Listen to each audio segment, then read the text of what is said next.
Hi, and welcome to another episode of Hot Takes with me, the Silver Fox. It is a wonderful Christmas Eve. I hope you've all bought all the stuff you need to buy, all your food, all your drink, all your presents are wrapped and under the tree, and that you've got nothing else to do except enjoy the day. Unlike me, I've forgotten stuff. I need to go out and buy stuff, even after doing a huge shop the other day. And I'm doing so with the after effects of what I like to think is severe cheese poisoning. Even now, I'm not sitting here feeling particularly well, but it was quite a lot of cheese I put away yesterday. But we're going to take a look at this story anyway. It was one I mentioned in my sort of closing video yesterday, and it was the A9 duelling date and how Fergus Ewing doesn't believe a word of it.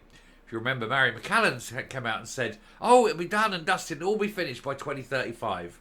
A date so suitably far ahead that when it is failed, nobody will remember that it was supposed to be 2035, and virtually everyone in the Holyrood today will have gone on to past as new, or in some cases, sadly, died. Unfortunately, one of them, who's unlikely to ever see the duelling of the A9, is someone who is very, very sceptical, despite being an SNP MSP. That, of course, is Fergus Ewing, and it is to him we're going to look now, because he is, again, continuing his little bit of rebellion by saying that he doesn't believe a word of it either. Let's go. So, it's actually, it says Alibaba's A9 pledge, but really it was Mary McCallum's A9 pledge, unlike the headline. I think the headline's giving too much credence to one person and not enough to the other. But anyway, the A9 pledge... it fails to convince renegade Fergus Ewing, who remains sceptical about the whole project. And well, he might. He's looked at the SNP's record on everything else and seen it's always late, it's always over budget. That's if it can be bothered to be fixed and finished at all. And when it is, it's usually wrong and broken and needs to be repaired again. It's just typical. So, 2035, he's probably thinking 2045. He won't be around, will he? Anyway, Mary McCallum finally set out a new timescale for the duelling of the road between Perth and Inverness this week. Well, I'd say not a new timescale, is the latest timescale. There's bound to be another one. Probably in around 2028 when they realised it isn't going to be done by 2035. It's going to be done by 2045. It'll be up 2050. God, I might not see the duelling of this road. But anyway, Highland communities are still to be convinced. Because, of course they are.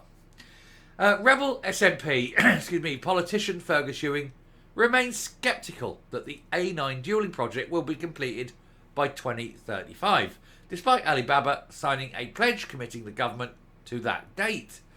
Transport Secretary Mary McCallum finally set out a new timetable for the project this week.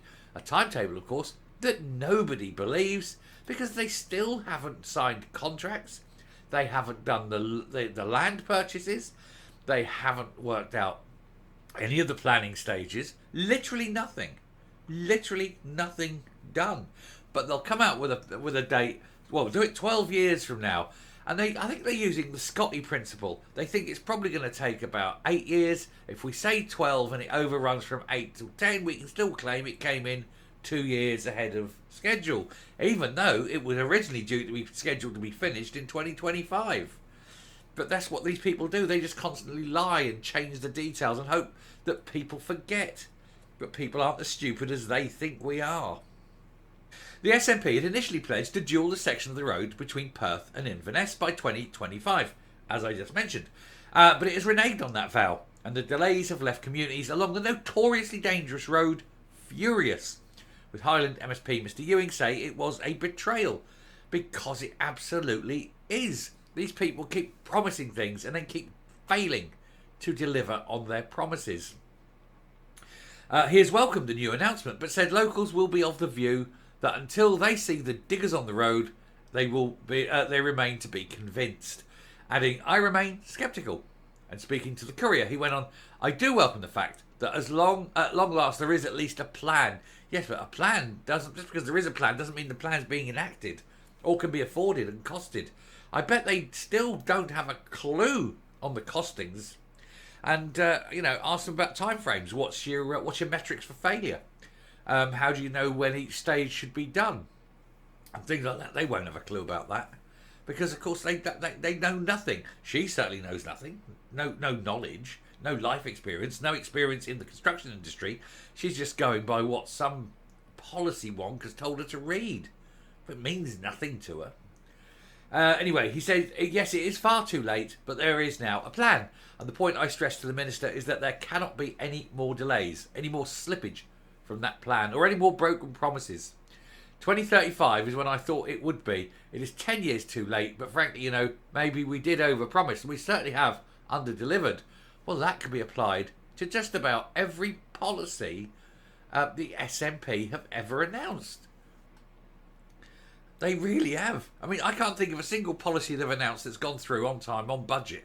And indeed, there's not many policies that have gone through. Just about everything they've ever tried to do has failed. It's a terrible indictment of how bad this party are. Although nobody really is surprised.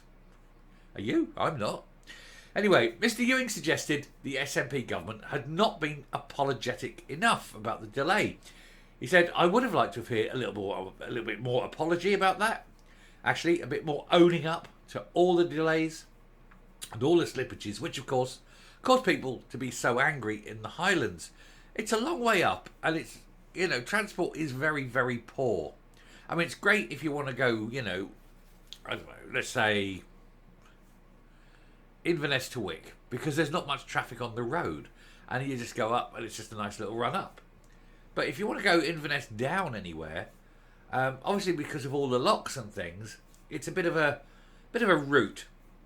It's a very pleasant route. If you want to go to Fort William, for example, it's a most pleasant drive. Don't get me wrong; it's a beautiful drive. Takes a while, but it's a beautiful drive. But that's it. You're stuck. Going round the corner. If you wanted to go to Aberdeen, I mean, that's a trek. You've got to make planning. You've got to bring provisions. You don't know how long you're going to be. It looks like it shouldn't be. You look on a map, you go, oh yeah, no, just whip along there. Down you go. Ooh, only take an hour and a half.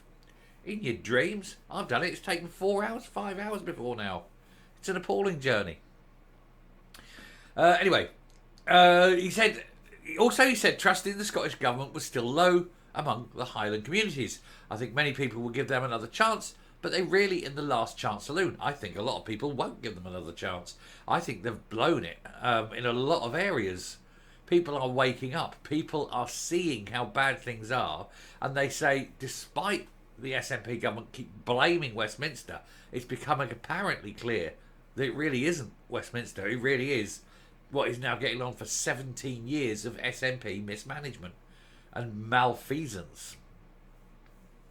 Anyway, he says, we have to be ready in life to accept victory, and if they deliver what they set out, then I very much hope to be there at the cutting of the ribbon and the completion of the duelling in the final section of the A9.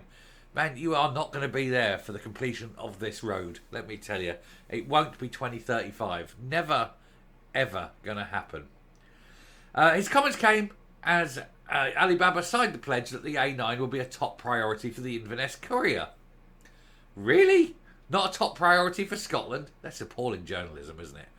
Anyway, I just can't get over how bad these things are. Anyway, he's saying it's a top priority, but really it shouldn't be a top priority. The NHS should be the top priority. I grant you it's important, but it should still be NHS first.